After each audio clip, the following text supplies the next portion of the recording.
Next है आपका resource planning की जो रिसोर्स प्लानिंग किस तरीके से होनी चाहिए। प्लानिंग का मतलब क्या है, किसी चीज़ को की योजना बनानी, यानी रिसोर्स को कैसे यूज़ करना है उसके लिए एक प्रॉपर प्लान तैयार हो, प्रॉपर योजना तैयार होनी चाहिए। प्लानिंग यानी किसी भी चीज़, कोई भी उद्देश्य हमारा किसी भी काम को करना है तो हम एक प्लानिंग तैयार करते हैं, तो रिसोर्स को भी यूज़ करने का एक वाइडली एक्सेप्टेड प्लानिंग स्ट्रेटजी होनी चाहिए। ये बहुत इम्पॉर्टेंट है कंट्री जैसे कि इंडिया है, इंडिया लाइक कंट्री में ये बहुत इम्पॉर्टेंट है, क्योंकि इंडिया में क्या है, India has a numerous diversity in the availability of resources. India में बहुत सारी डाइवर्सिटी है रिसोर्सेज की, जैसे हमारे लैंग्वेज बहुत है, रीजन अलग अलग हैं, क्लोथ्स अलग हैं, फूड अलग है। Same as it is resource की डाइवर्सिटी भी इंडिया में बहुत अलग है। जैसे north to south, east to west का क्लाइमेट अलग है, वहाँ की जोग्राफिकल पोजीशन अलग है, उसी के हिसाब से इंडिया में रिसोर्स की अवेलेबिलिटी भी बहुत अलग अलग है। बहुत सारे रीजन्स ऐसे हैं जिनमें कुछ टाइप के रिसोर्सेज बहुत ज़्यादा हैं, बहुत रिच है, कुछ ऐसे हैं जहाँ पे रिसोर्सेज की डिफिशेंसी है, रिसोर्स बहुत कम है। There are some reasons which can be considered self-sufficient in terms of the availability of resources, and there are some reasons which have acute shortage of some vital resources.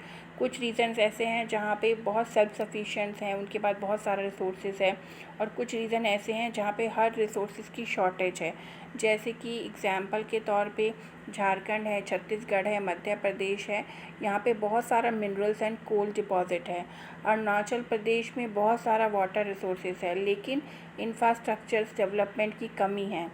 Same as it is state of Rajasthan जो है, वहाँ पे solar और wind energy है, लेकिन lack of water resources है, क्योंकि वो डेजर्ट एरिया है, पानी की कमी है। कोल्ड डेजर्ट जैसे लद्दाख है, वो relatively isolated from the rest of the country, mostly वो पूरे कंट्री से आइसोलेटेड हो जाता है, यानी कि इतनी बर्फ़ पड़ती है, इतना कोल्ड डेजर्ट है कि वो कंट्री से अलग रह जाता है। वहाँ पे प्रॉपर फैसिलिटी नहीं प्रोवाइड की जा सकती वहाँ के लोगों को।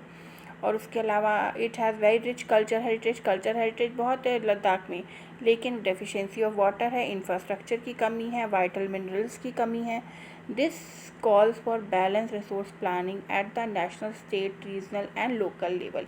तो यही वो रीज़न है, यही वो कॉल्स हैं जो रिसोर्स प्लानिंग के लिए ज़रूरी हैं, जिनकी वजह से रिसोर्स प्लानिंग की गई, ताकि नेशनल, स्टेट और रीजनल और लोकल लेवल पर रिसोर्सेज को पूरे कंट्री में बैलेंस किया जाए, यानी जहाँ पे जिस चीज़ की शॉर्टेज है उस कमी को पूरा करने की तैयारी की जाए, जहाँ पे ज़्यादा है उससे दूसरे एरिया को हेल्प करने की भी कोशिश की जाए। नेक्स्ट, रिसोर्स प्लानिंग इंडिया, आप ये पढ़ के रखेंगे, इसको हम नेक्स्ट उसमें डिस्कस करेंगे। कल सैटरडे है, तो कल हम थोड़ा यहाँ तक हमने पढ़ा है उसको रिवाइज करेंगे और फिर उसे आगे पढ़ेंगे। ये रिसोर्स प्लानिंग इन इंडिया में आप पॉइंट वाइज इसके नोट्स बनाएंगे। देखिए यहाँ पे पॉइंट्स हैं, 1 है, 2 है, 3 है, ये आप ज़रूर पढ़ेंगे और इसके हिसाब से आपको नोट्स भी तैयार करने हैं। ये जो आज हमने पढ़ा है ये पूरा सस्टेनेबल डेवलपमेंट और आपका ये, इसको ज़रूर नोट्स बनाइए।